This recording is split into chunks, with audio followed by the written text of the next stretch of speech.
Bonjour, je suis Jonathan, développeur Symfony. Nous allons entamer la deuxième partie de notre projet Stripe et Symfony. Dans la première partie, on a vu un peu les configurations avec Stripe. Dans cette deuxième partie, nous allons générer notre formulaire de paiement avec la solution Stripe pour pouvoir effectuer un paiement et avoir notre paiement sur la plateforme Stripe et avoir l'historique de tous les paiements et pour pouvoir transférer après le montant sur notre compte. Vu que là on est en mode test, on aura juste les paiements, mais on ne pourra pas les transférer sur un compte parce que c'est pas de la vraie monnaie. Donc n'hésitez pas à vous abonner pour suivre les prochaines vidéos et à me retrouver sur le site devprof.fr. C'est parti. Ok, donc là on a terminé avec la partie Project Manager pour gérer tout ce qui est insertion en base de données. Donc on a vu comment créer une nouvelle commande pour l'enregistrer en base. Donc on crée un new order, on set le produit, le prix, les références et les informations reliées à Stripe. Donc dans la ressource où il y a différentes informations. Donc là on va passer dans la partie front. Donc je retourne ici dans mon SRC, controller, middle et dans mon dashboard. Donc, dans le contrôleur, on a la route payment. Donc, paiement, c'est, je crois, c'est cette route-là. Quand on va cliquer sur un produit, on va atterrir sur cette route-là, payment. Donc, sur cette route-là, il va nous falloir générer ici un formulaire pour pouvoir faire le paiement directement. Donc, dans cette route-là, il va nous manquer en fait une information pour pouvoir générer le formulaire de paiement avec le prix qui va avec. Donc sur Stripe, il y a une manière de le faire quand on développe sur PHP avec le SDK de Stripe. Il faut envoyer l'intent secret sur la vue front pour pouvoir l'associer au formulaire, à la partie JavaScript. Donc ici, on va l'entrée directement. Intent secret, il va être égal à quoi? Donc si on se rappelle bien, dans la partie Project Manager, il y a une fonction qui nous permet de générer l'intent secret qui est là. Donc à partir de l'intent secret qui est là, qui retourne soit l'intent soit une valeur nulle, c'est cette valeur là que je vais récupérer ici. Donc ici, dans mon contrôleur, je vais injecter dans cette méthode là, c'est-à-dire je vais faire appel à la classe Product Manager dans ma fonction ici, dans le contrôleur. Donc ça va donner Product Manager. Non.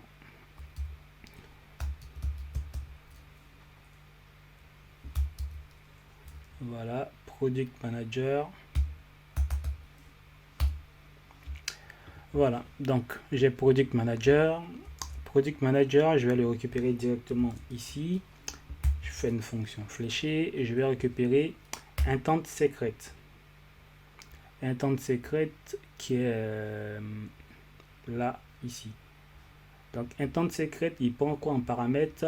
Un produit, bien évidemment. Donc si je retourne dans mon contrôleur, ici dans la route, l'identifiant fait référence à l'ID du produit qui est là. Donc si ici, produit, je récupère directement le produit que j'ai ici, qui est là. Donc c'est ce même produit là qui est retourné sur la vue en front. Donc cette méthode là ici, il va retourner mon intent secret. Ok, donc j'enregistre. Donc ça c'est bon pour cette partie là. Donc si j'actualise, ça change rien. Donc ici on va partir dans, il nous reste une dernière route, c'est-à-dire quand on est là, on va bien évidemment générer notre formulaire, mais quand on va poster les informations, il faudrait qu'on les poste quelque part. Donc là où on va les poster, c'est là qu'on va faire en fait le traitement pour pouvoir récupérer et manipuler et faire tout ce qu'on veut. Donc c'est ce qu'on va faire là. Donc souscription, c'est là en fait qu'on va faire vraiment notre action de formulaire. Donc ici, je récupère l'identifiant courant. Je préfère mettre ça comme ça. This user, this get user.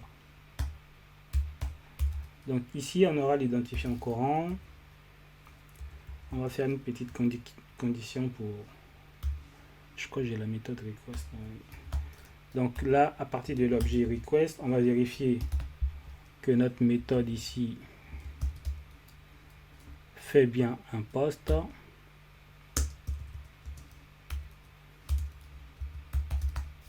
Donc si get method est égal à post, là on va récupérer la ressource. Donc ici la ressource, qu'est-ce que ça va nous donner?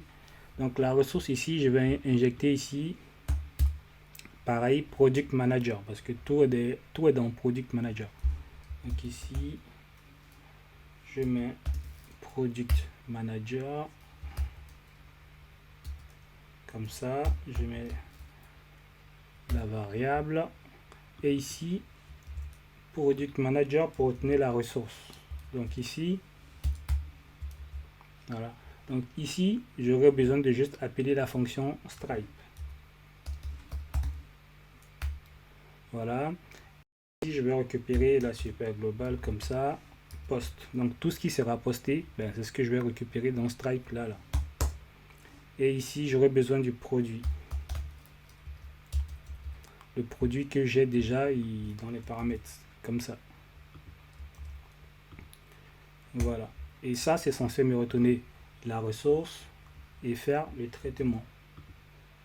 Et à l'intérieur, ici, on va lui dire if nul est différent de la ressource, donc si la ressource nous retourne bien des valeurs, ici on aura product manager et là on va faire notre create subscription. Donc on va créer notre subscription ici. Donc pour la souscription, on a besoin de 3 paramètres, donc la ressource, le produit et l'utilisateur qu'on a ici. Donc ici en premier, on a la ressource, on a le produit qui est passé en paramètres et on a le user. Voilà, donc si on regarde bien, c'est bien l'ordre ressource, produit, user. Et c'est tout. On va s'arrêter là. On va faire un return et on va retourner un this render. Donc ça, c'est dans le cas où tout a marché.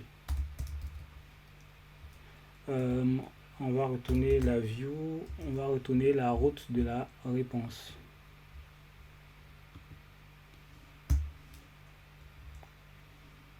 En réponse, oui, on peut mettre des valeurs dans un tableau. Donc ici, c'est user response. Donc response, c'est pour dire quand la route, le paiement a marché.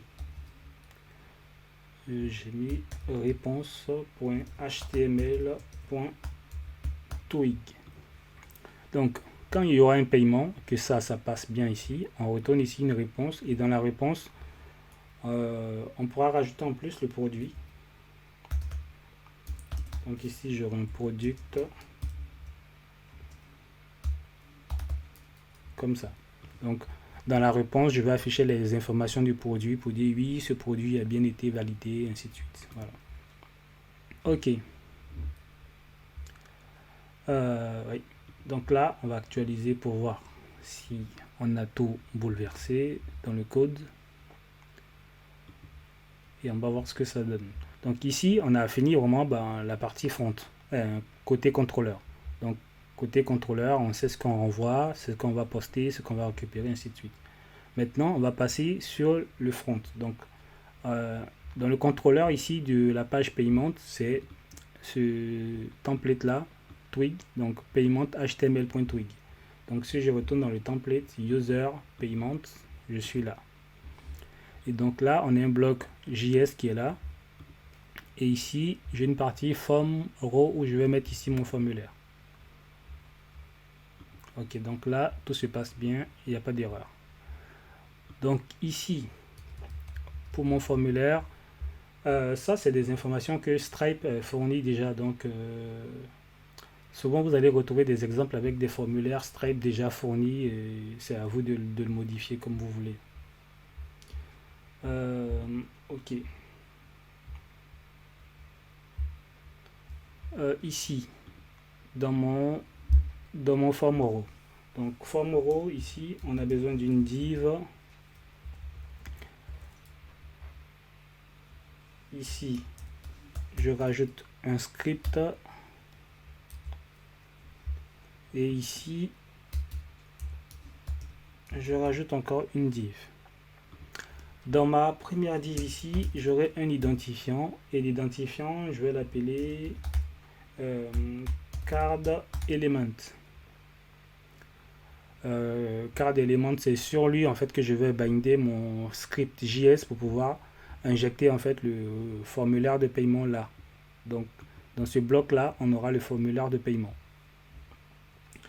Après, on aura un script ici où on va inclure une source.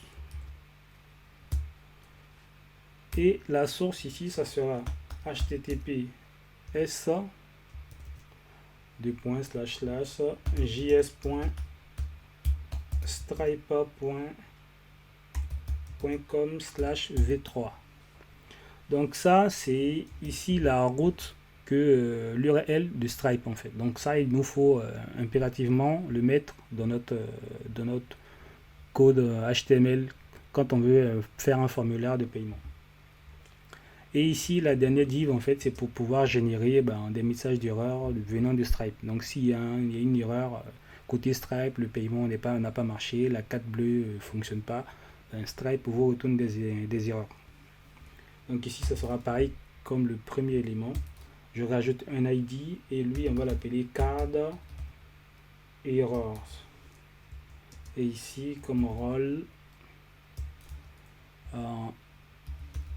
alert, comme ça. Voilà, donc en gros, c'est ces trois blocs-là dont j'ai besoin ici dans les divs en fait. Donc ça, c'est censé déjà préparer un formulaire. Mais ça ne va pas marcher comme ça. Il va nous falloir encore développer une dernière partie en JavaScript. Donc c'est ce que je disais au début. En fait, c'est associé avec un gros bloc JS qu'il faut développer ou coder vous-même pour que Stripe puisse fonctionner. Mais si vous cherchez bien sur Google, Stripe vous fournit un exemple de code JavaScript et après c'est à vous de le façonner. Mais bon, là, moi, je vais détailler pour montrer comment ça fonctionne. Comment ça fonctionne dans l'état.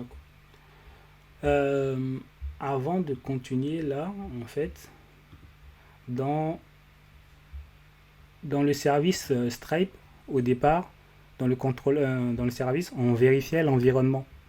Donc on vérifiait si l'environnement ici, la clé, ça c'était pour la clé privée, ici.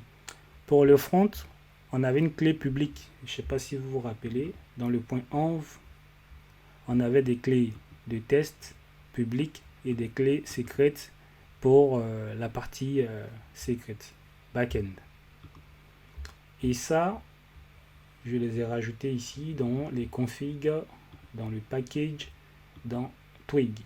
Donc ici, dans Twig, on a la partie globale où ici, on a l'environnement, app environnement pour savoir dans quel environnement on se trouve. Et ici, on aura Stripe Public Key Test pour savoir si on a une clé, si l'environnement, on est en dev, on prend ça. Si on est en production, on prend la partie public live. Donc on aura deux types. La clé live test, voilà. Donc c'est ce qu'on va comparer ici comme dans le service Stripe. Ok. Donc ici,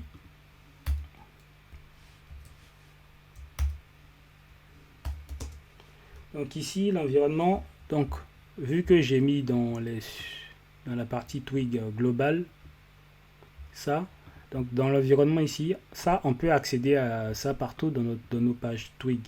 Donc ici, je peux récupérer ça partout en fait dans mon code. Donc ici, je peux dire if app environment est égal à dev. Donc si je suis en version dev, je vais faire un else là. Et ici, je vais faire un and if. Et ici, je vais créer une variable ici. On va appeler stripe token. Et qu'on va faire comme ça en fait. Donc stripe token. Et ici, en fait, c'est du code Twig que je récupère. Donc ici, c'est la partie globale. Donc si je suis en mode dev, je vais prendre la partie test qui est là. Que je colle là ici. Donc ça sera stripe public key test. Et dans le cas contraire, ici, ça sera pareil. Ici, au lieu de test, ça sera live. Voilà. Donc ici, on va vérifier l'environnement. Et une fois qu'on a vérifié l'environnement, on va déterminer, je crois, 5 ou 6 variables. Donc ici, on aura une variable stripe qui va prendre ici l'objet stripe. Vu que ici, on a inclus le JS là-haut. Cette partie-là, ce JS-là. Donc quand lui, il est chargé, on bénéficie ici de l'objet stripe. Et quand on initialise, il nous faut mettre le token comme paramètre. Donc ici, le token qu'on a récupéré, ça sera ça. Donc en fonction de l'environnement, on aura le bon token public en fait ici. Donc si on est en dev, on aura une version de test. Si on est en production, en live, on aura une version ici en live. Ici, je vais faire un var element. Et on va récupérer ici stripe. Donc ça sera l'objet stripe. Point. Et ici on appelle element. Donc ça c'est la fonction element qui permet d'associer stripe à un formulaire. Donc ici j'aurai var subscription et var subscription. Ici je vais récupérer l'ID du produit. Donc ça sera product.id. Ici j'aurai ici var client secret.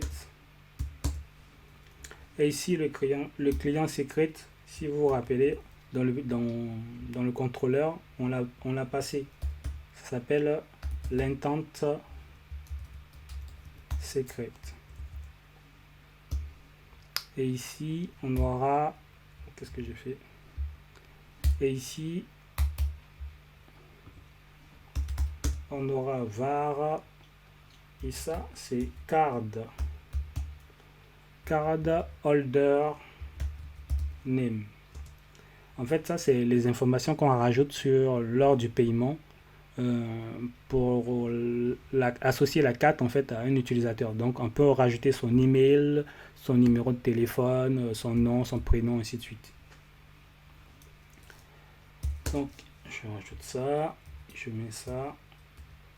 Et pour l'instant, je vais pas prendre grand chose, je vais juste prendre app.user.lastname. Voilà. Et dans Stripe, on peut gérer aussi la partie design. Donc, ici, on aura var. Donc, je prépare un style ici. Style custom. Et ici, je vais l'appeler. Donc, ici, on a une base. Et dans la base, ici, on a font size 16 px. Et là, on a la couleur ici. Et ici, la couleur, on va mettre une couleur un peu, je sais pas, sombre, marron, gris. Oui, gris. Donc 32, 33, 25D. Non, c'est ça, simplement. Ça donne quoi comme couleur?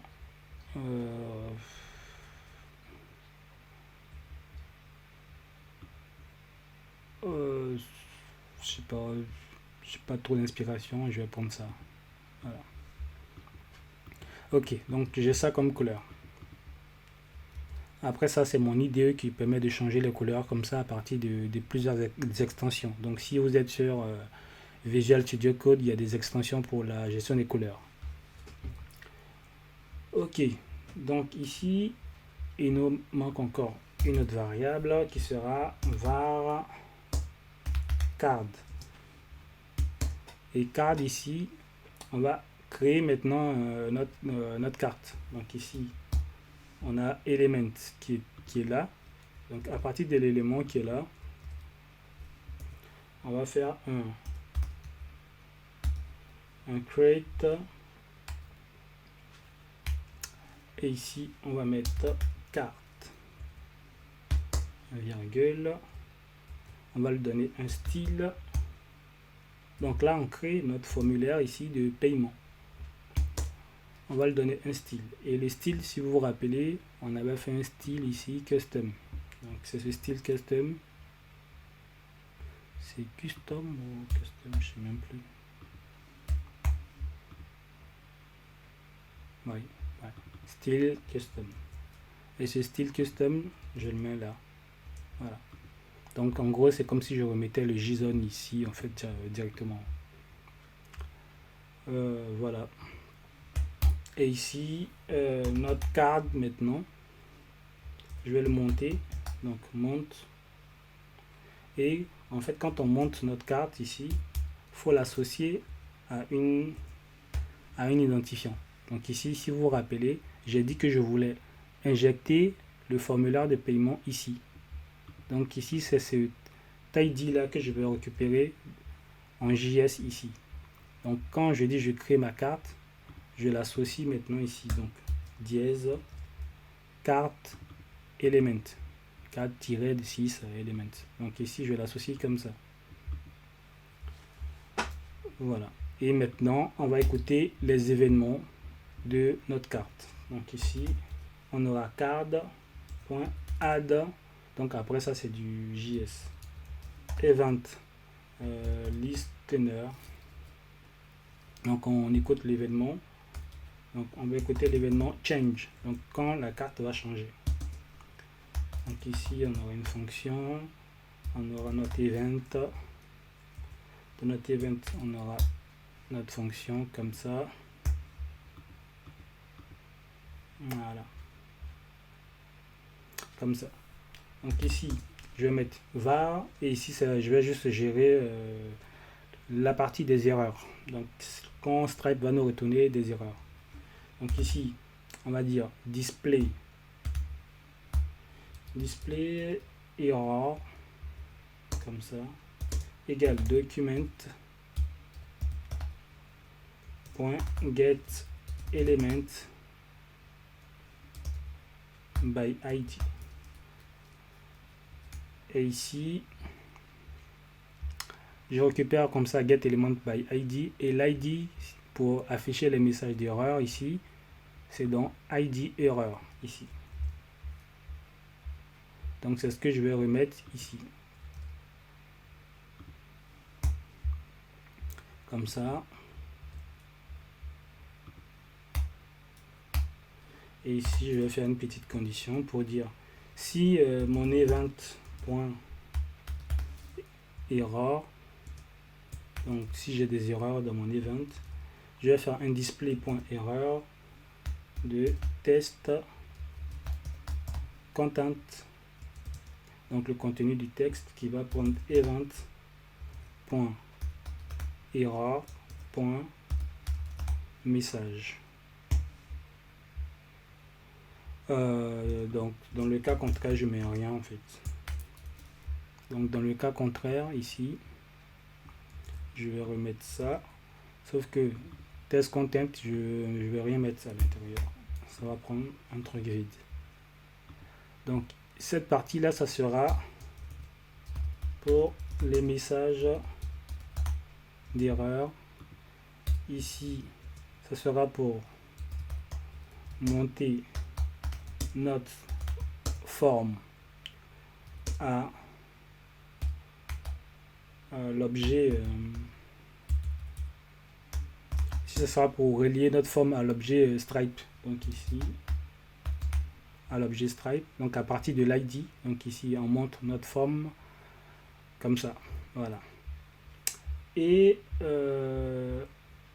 il nous faut un autre événement, le submit. Donc quand on va poster maintenant notre formulaire.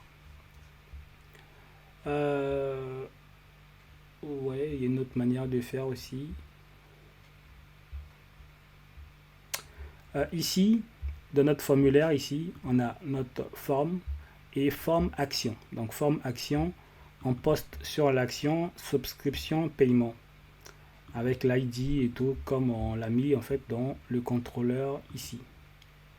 Donc ici, on est maintenant sur la deuxième partie. Donc là, quand on est sur la page du produit ici, on a le formulaire et notre formulaire va pointer sur cette action là maintenant. Donc subscription payment qui va prendre l'ID du produit ainsi de suite pour passer ces informations là.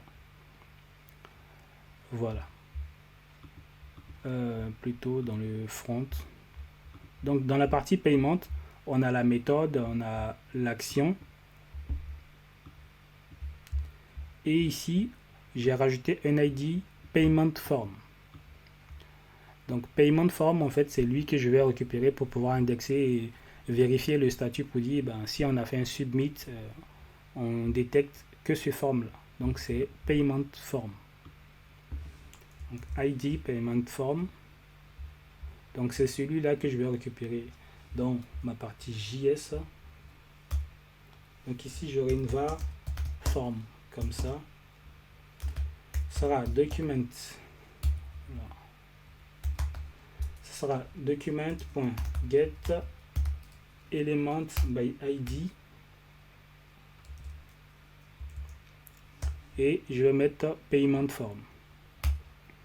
Et juste après, maintenant, on va détecter le submit.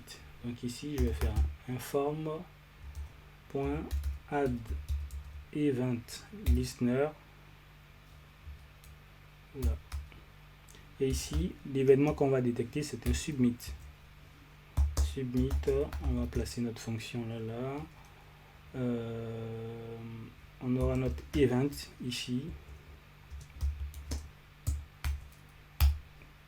Et voilà, on a notre fonction fléchée ici comme ça. Il nous manque quoi d'autre encore?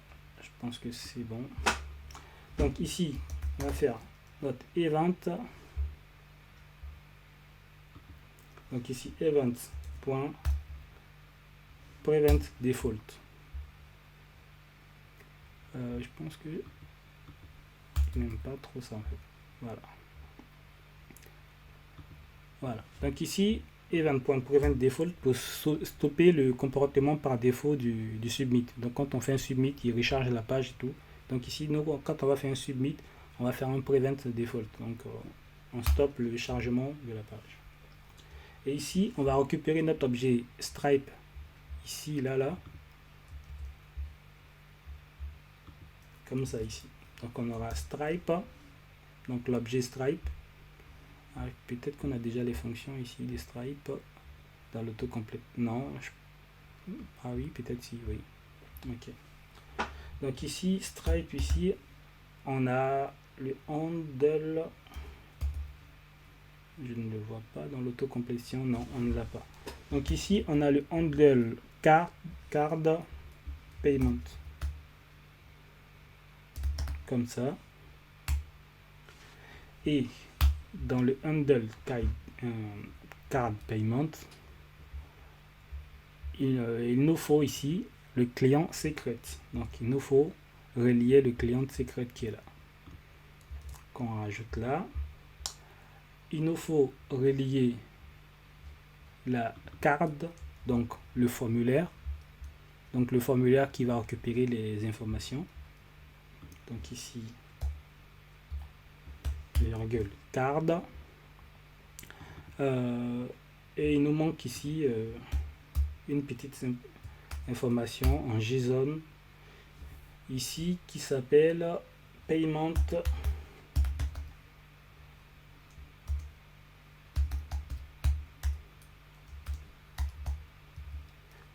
method data. Et ça en fait c'est ce que je disais, c'est le JSON qui va récupérer en fait les informations liées à la carte. Donc si on retourne dans la documentation de Stripe, ici, je sais pas si on voit bien. Ouais. Donc ici, vous voyez qu'au retour ici, il y a une information qui s'appelle ici billing détail. Donc ici, le billing détail, il contient l'adresse, l'email, le nom, le téléphone. Après, on a la carte et tout, mais ça, c'est pas ce qui nous intéresse. Pour l'instant, c'est ici le billing détail. Et nous, si on regarde bien en JS ici, en fait, ça va correspondre à ça ici. Donc ici, c'est, je vais recopier directement. C'est cette partie-là, le billing détail. On va mettre là. Et ici, on va mettre le name. Donc ici, dans le billing détail, on a quoi? On a le name, on a l'email, on a le téléphone. Oui. On peut récupérer l'email aussi. Ok. Ce qu'on va faire, ici, là, dans le card holder name, on avait récupéré ici app user last name. On peut aussi compléter avec l'email. Donc ici, au lieu de name, je vais mettre email. Et ici, ça sera email comme ça. Voilà. Donc ici, je vais récupérer card holder name et card holder email. Et c'est ce que je vais mettre là. Donc ici, j'ai le name et j'ai l'email qui sera card holder email. Donc ici, on va pas mettre n'importe quoi. Ça, c'est vraiment des informations qui appartiennent à Stripe. C'est pourquoi je vous ai montré la référence. Donc là, j'ai pu mettre email, name. Bon, après le phone, j'ai pas besoin. Si on doit rajouter l'adresse, c'est comme ça, dans ce format-là qu'il faut respecter. Voilà. Donc voilà, il nous manque encore une dernière petite information. On a le handle. Et le handle ici, on va écouter ici le zen. Donc en zen ici, on aura résulte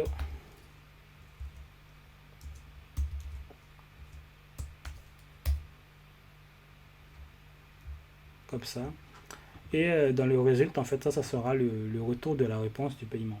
Donc ici, on peut dire que ici, if result.error. Donc ça, c'est si on veut afficher le message d'erreur, display erreur. Else, ça sera plutôt un else if là. Donc else if ici, on va vérifier le paiement. Donc ici, si le paiement intent in result. Donc on vérifie si dans le résultat il y a un paiement intent. Donc s'il y a un paiement intent, la requête a fonctionné. Et ici, on va récupérer la fonction qu'on va appeler, mais on ne l'a pas encore déterminée. Donc on va l'appeler Stripe token handler. Voilà.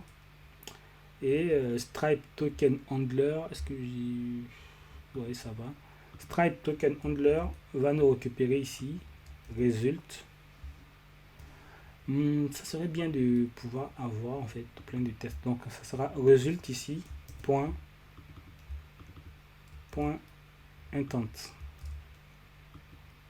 Comme ça. Voilà.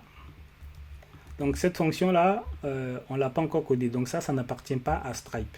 Ça c'est nous qui allons déterminer la fonction qu'on veut récupérer en poste. Parce que ici, si vous vous rappelez dans le contrôleur ici, on a bien dit quand dans la souscription, à partir de là, au niveau de Stripe, on a besoin de poster ces informations là. Et si on retourne dans le manager et qu'on regarde la fonction Stripe, ici on a les paramètres de Stripe.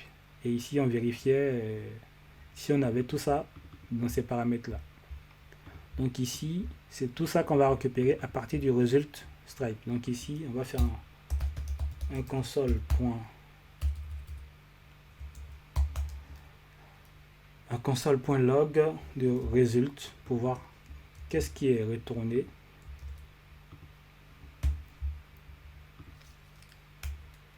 Ici, je vais le mettre comme ça, intent payment. Plutôt ici, result intent payment.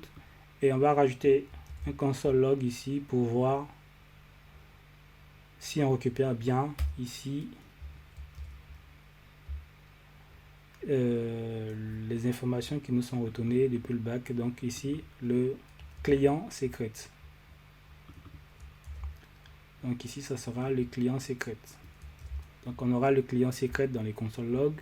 Et ici, on aura le retour de Stripe. Faudrait qu'on ait deux retours. Parce que, pour comprendre en fait, pour comparer. Donc ici, on aura un premier retour avec le résultat total. Et ici, on aura le résultat avec payment intent. Pour voir qu'est-ce que ça donne. Donc ici, on aura result simple. Et ici, on aura résultat du paiement intent. Comme ça. Voilà. Donc, on ressort du form qui est là. Et ici, on va se faire la function. Vous voyez, on l'a appelé Stripe Token Handler. Comme ça. Donc, dans Stripe Token Handler, ici, on a besoin de lui passer l'intent payment. Donc ici, ça sera un intent. Et en fait, on va terminer par là et on va faire des tests et on va voir ce que ça retourne. Donc ici, je vais déterminer une variable form. Form, je vais récupérer ici le payment form, donc le formulaire. Donc ici, ça sera l'ID payment form. Je pense qu'on l'a déjà récupéré quelque part ici.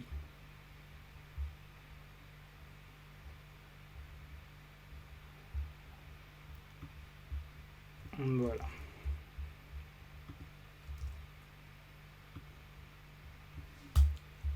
Donc ici, je récupère le payment form. Ici, je vais prendre var. On va l'appeler input intent id.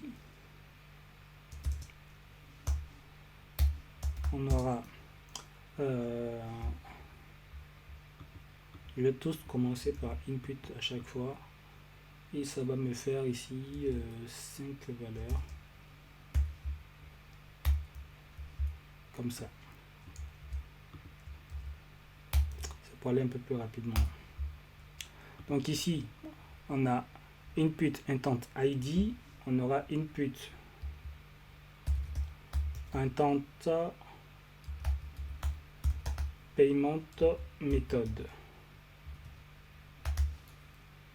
Input payment méthode, input intent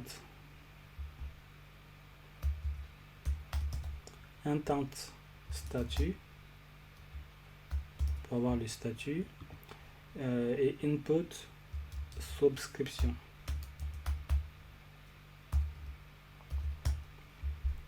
Voilà. En fait, ça, c'est les informations qu'on va vouloir maintenant envoyer dans le formulaire en poste.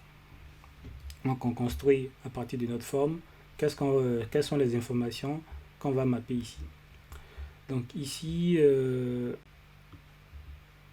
à partir de cet objet-là, plutôt du document, là. Donc, à chaque fois ici, on va faire document create element. Alors, document create element, ça sera de type input, comme ça. Voilà.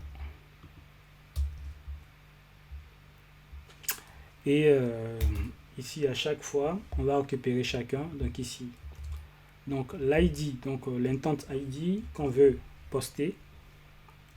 Donc ici, on fait un set attribute type. Bon, ici c'est du Symfony, mais c'est le bonus JavaScript. Et ça, c'est des informations qui seront cachées. Donc c'est un type de formulaire en hidden.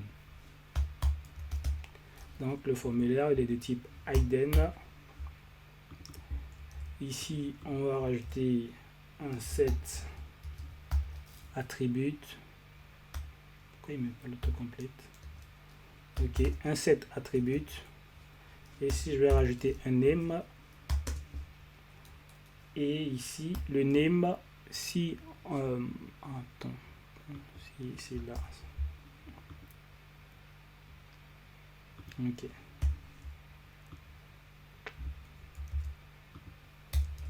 Et ici, si vous remarquez, en fait, les informations qu'on récupérait depuis le service ici, plutôt depuis le manager.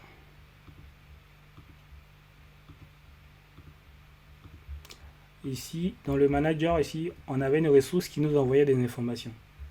Donc ici, les informations qu'on récupérait, ben c'est ces informations-là.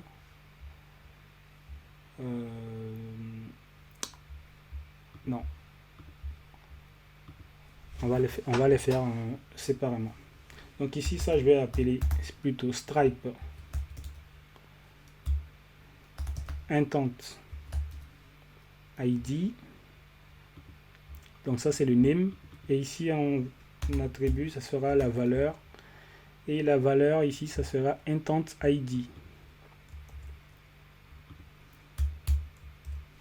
Intent ID.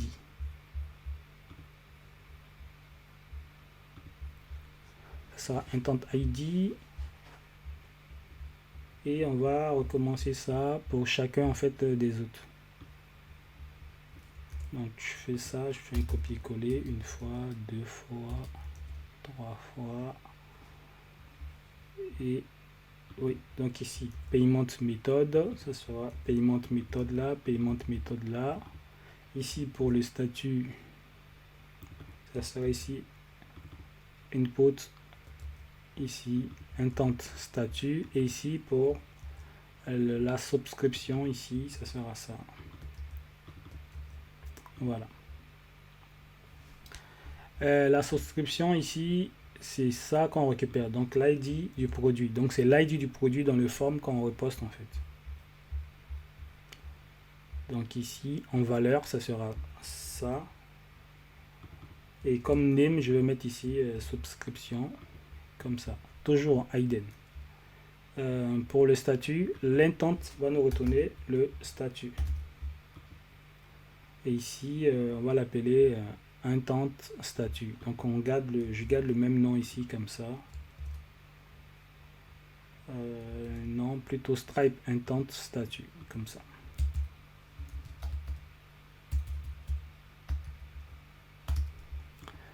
Voilà. Et on a la méthode, donc stripe intent.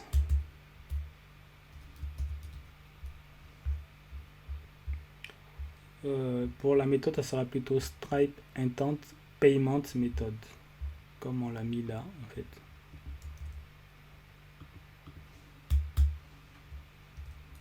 Et dans la valeur ici, dans l'intent, ici on aura payment-méthode comme ça. Voilà. Et maintenant, on va mettre tout ça dans notre forme.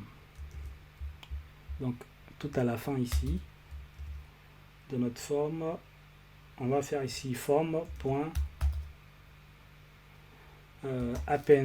child. Et on va le faire pour les 4 informations qu'on poste là. Donc, on va le faire 4 fois.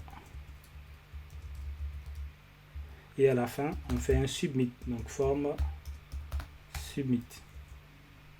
Donc là, on poste notre valeur. Donc ici, dans le premier child, on récupère ça. Ici, donc intent ID, payment method ici, le statut ici, et l'ID de la subscription ici. Voilà. Donc, la payment méthode. Ok, je pense que là, on est bon. Donc ici, je reprends. La fonction qu'on vient de faire ici, en fait, c'est cette fonction-là qu'on appelle ici. Et dans cette fonction-là, on lui passe le retour de la réponse de Stripe. Donc Stripe va nous retourner un résultat. Et dans le résultat, ici, on aura des informations. Et c'est ces informations-là que nous, on va envoyer via notre formulaire en JS. Donc en JavaScript, c'est ces informations-là que j'ai remis là. Donc on a notre formulaire, on crée des éléments de type input que je remets dans des variables. Après, je fais un set attribut en type hidden avec le name et la valeur pour chacun de ce que je vais récupérer. Donc, si vous, dans vos projets, vous voulez récupérer l'ID de l'utilisateur dans le poste, vous pouvez rajouter. Donc, c'est à vous de faire ce que vous voulez en fait ici. Donc ça, c'est ce qu'on va poster. Mais le plus important ici, moi, c'était de récupérer la valeur de l'intent ID du paiement réussi. Donc c'est quand le paiement est validé que ça c'est retourné. C'est pourquoi cette fonction-là, Stripe Token Handler, on l'appelle ici lors de la réponse ici. Donc ici, on a notre, on a tout ce qu'il faut. Maintenant, on va aller tester un paiement. Donc on retourne sur notre projet et on va actualiser la page pour voir s'il n'y en a pas d'erreur. Ok, donc ici on a un formulaire Stripe qui apparaît. Et je sais pas si j'ai dit ça dès le départ.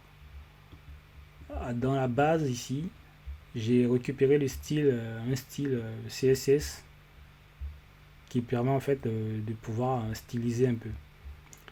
Par contre, j'ai jamais testé si sans le style ça donne quoi. Parce que ça c'est fourni par Stripe. Donc si je retire le style, ça donne quoi? Ok, donc sans le style CSS, le formulaire n'apparaît pas. Donc les questions dont je me posais, j'ai la réponse. Donc ici, il nous faut ce style-là. Donc ce style-là, c'est quoi? Point Stripe Element. Donc ça, en fait, quand on va générer le formulaire, il y aura ces classes-là qui seront là à chaque fois. Donc on a Stripe Element, on a Stripe Element Focus, Stripe Element Invalid. Ça, c'est pour des couleurs, en fait. Donc quand c'est invalide, quand il y a le focus, mais le plus important, c'est le Stripe Element qu'il faut avoir. Donc Stripe Element pour pouvoir jouer sur le style, en fait, la bordure, ainsi de suite. Par exemple, là, la hauteur, si je mets, je sais pas, 100, ici, background, je mets, je sais pas, bleu, comme ça, que j'enregistre. Voilà, on a un truc comme ça en bleu, quoi. Et ouais, c'est pas joli. Ok, donc je reviens comme c'était avant. Voilà. Ok. Donc là, on est presque au bout de la vidéo. On a déjà fini. Donc ici, je reviens à l'accueil. Il y a des informations ici en console log qui sont importantes à voir. Je vais prendre l'ordinateur le plus cher. Ici, c'est 3600. Donc quand je clique là, ici, si on vient voir dans l'inspecteur des éléments, ici,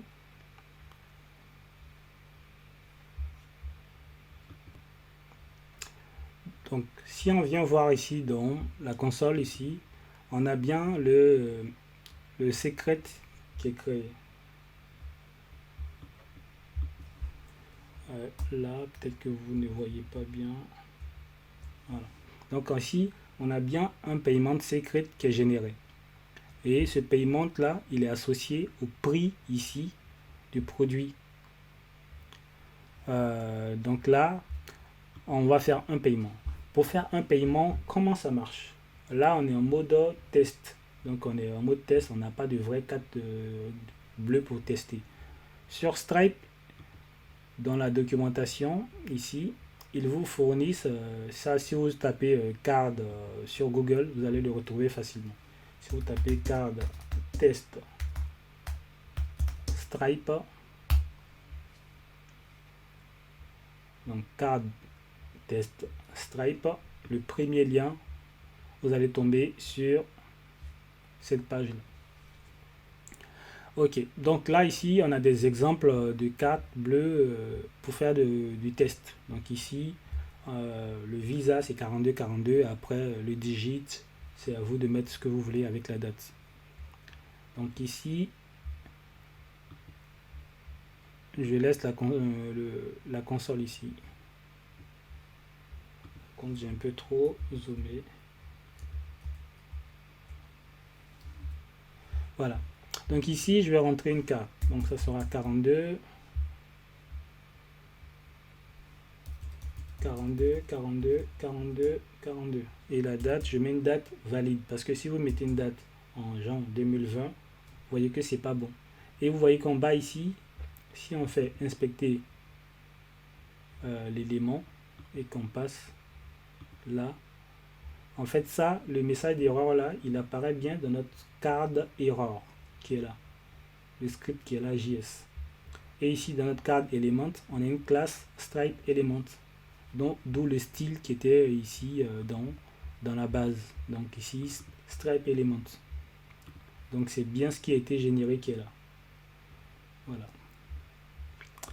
Donc ici, il faut mettre une date valide. Donc ici, 2024. Et après le code 1, 2, 3, je peux rajouter ici le code postal. Voilà. Donc une fois que j'ai ça, je retourne ici en console et je fais un paiement. Donc je clique, voilà, et derrière, voilà, j'ai ça qui... Oh, mais ça recharge la page après. Ok. Cannot cancel payment because the status success. Ok, bon là le paiement est passé, mais c'est moi. Au niveau de Stripe ici, j'ai fait une cancel quelque part.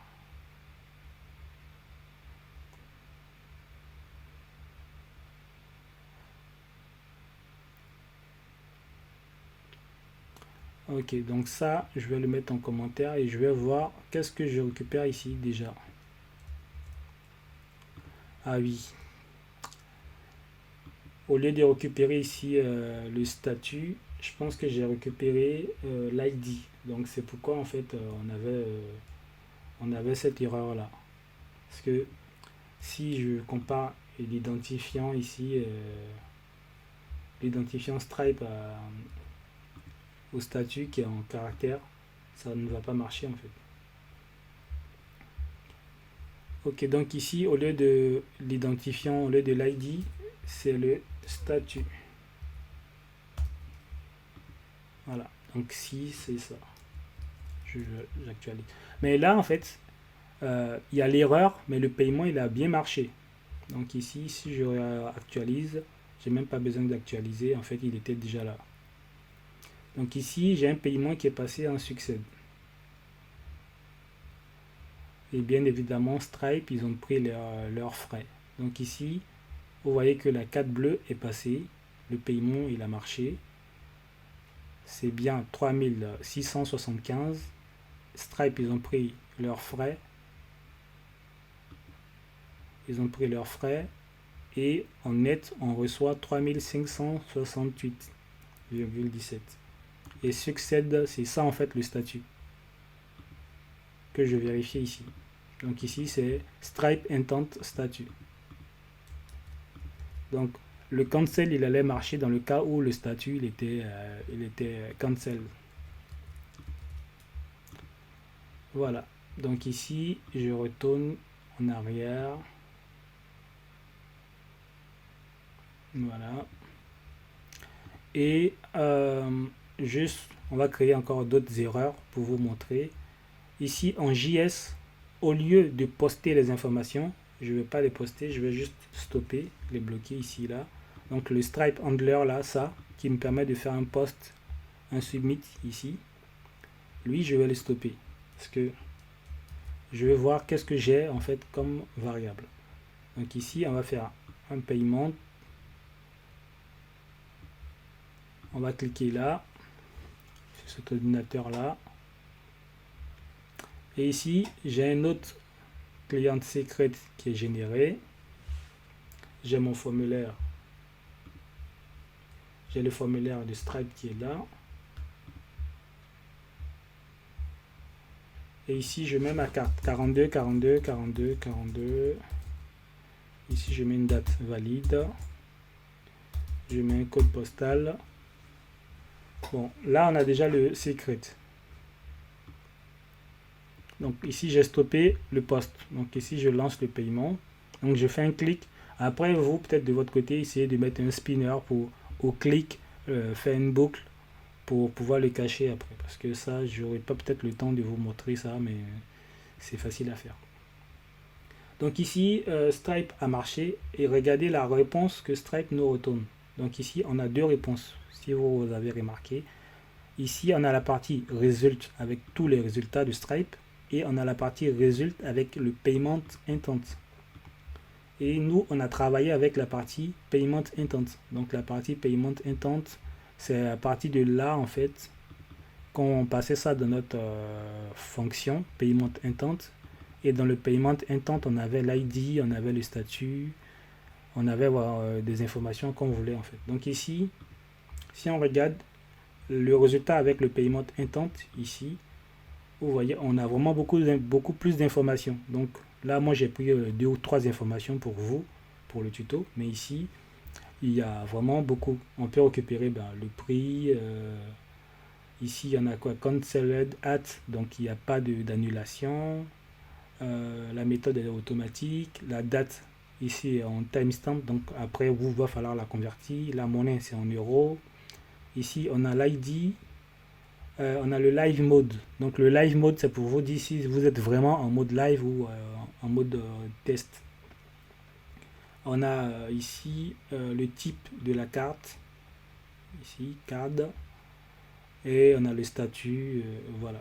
Donc ici, on n'a pas vraiment beaucoup d'informations. Mais là où on a vraiment beaucoup de choses, c'est ici dans le result.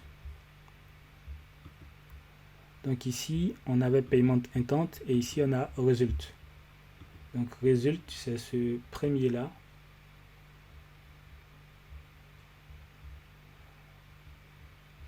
Et là, on a tout ça. Donc dans Result, je crois on a seulement que Payment Intent. Avant, on avait d'autres choses, mais je crois maintenant qu'on a seulement que le Payment Intent. Donc c'est pareil. Donc c'est pourquoi ça ne change pas grand-chose. Result, Payment Intent, voilà. Donc, c'est ces informations-là que j'ai relayées, moi, sur la partie JS avec les formulaires. Donc ici, je peux fermer ça. Et je peux activer ça. Voilà. Donc là, le paiement, il a marché. Mais il ne s'est pas sauvegardé en base.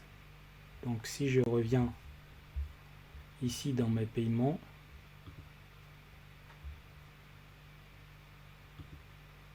si je viens vérifier dans mes paiements ici, je pense que j'ai un deuxième paiement qui est là.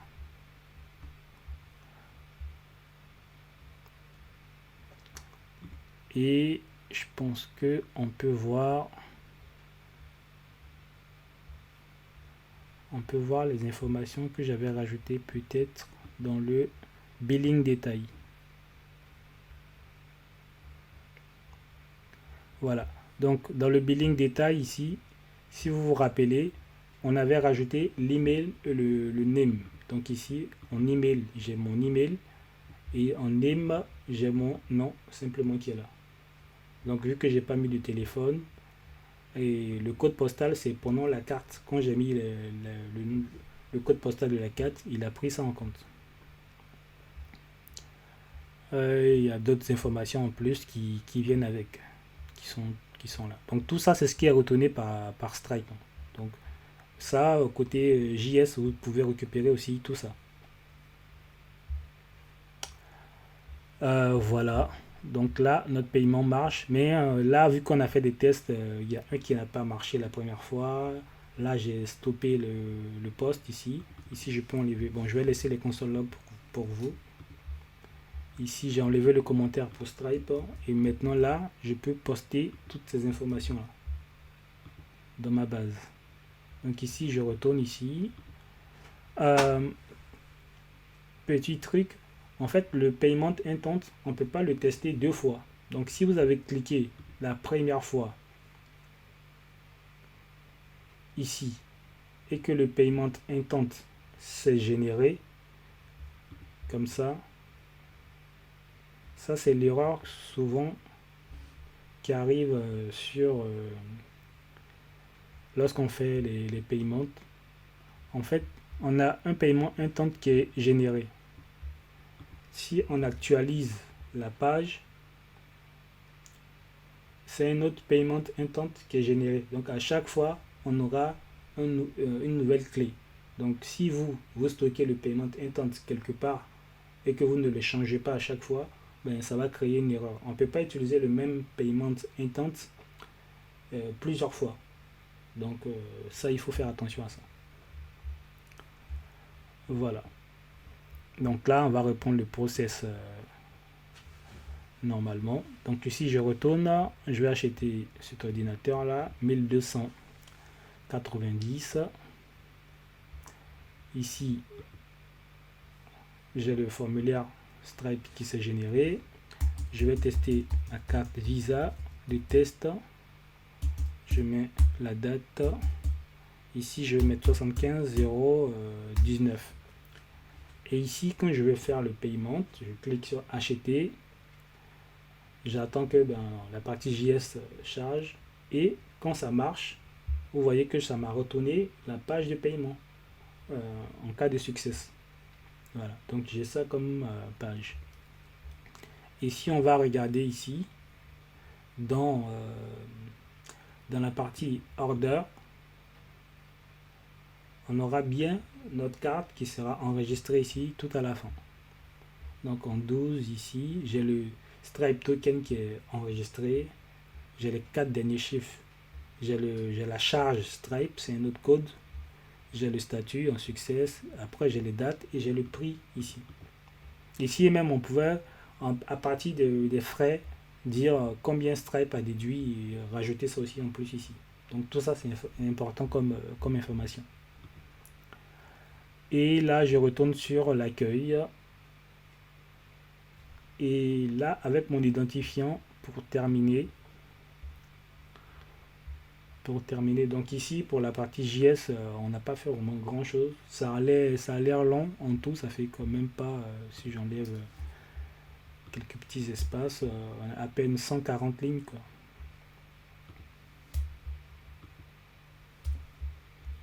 Voilà, donc 138 140 lignes quoi. Donc voilà, donc ici on a notre formulaire pour écouter le submit à partir de payment form. On a la partie pour les messages d'erreur.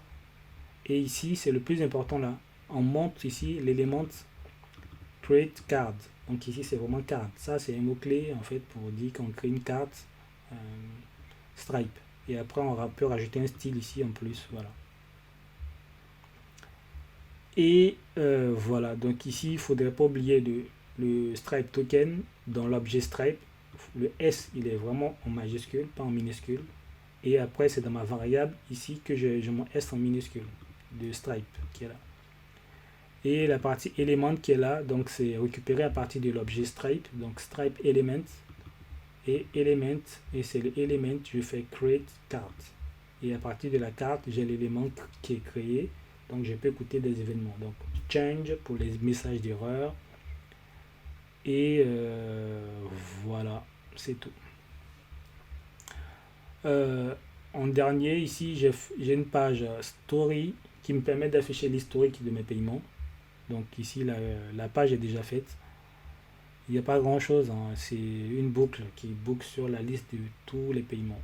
Donc ici, je fais un for each sur tous les paiements effectués. J'ai la référence, le produit, le prix, le Stripe brand, les 4 derniers chiffres et le statut et la date de paiement. Voilà. Donc pour afficher cette page là, je retourne dans mon contrôleur. La route, on l'a appelée comment? Oh oui, on l'a déjà ici. Donc la route ici c'est payment order. Donc payment order ici. Et ici c'est payment order comme ça. Voilà. Et ici je vais le mettre dans la base. Donc ici dans ma base, je vais dire lorsqu'on est connecté. Attends, je vais l'être déjà ici. Voilà, comme ça. Donc ici c'est ce lien là en fait. Donc ici j'ai un href où je mets le pass et payment order. Donc j'actualise la page et normalement je vais avoir ici un deuxième bouton avec ici commande. Donc si je clique sur commande, voilà, j'ai la liste de tous les paiements effectués avec tous les prix et tout et les images. Voilà. Donc ça me donne ça. Donc j'ai les dates et j'ai le total ici de mes commandes. Donc ça, vous faites la somme en fait de tout ce qu'il y a dans la partie order. Donc ici dans order, si on remarque bien, on a le prix de toutes les commandes. Donc il faut faire la somme de ça. Pas la somme du produit directement parce que le prix peut changer. C'est pourquoi ici on a stocké le prix dans la commande. Donc c'est juste ça.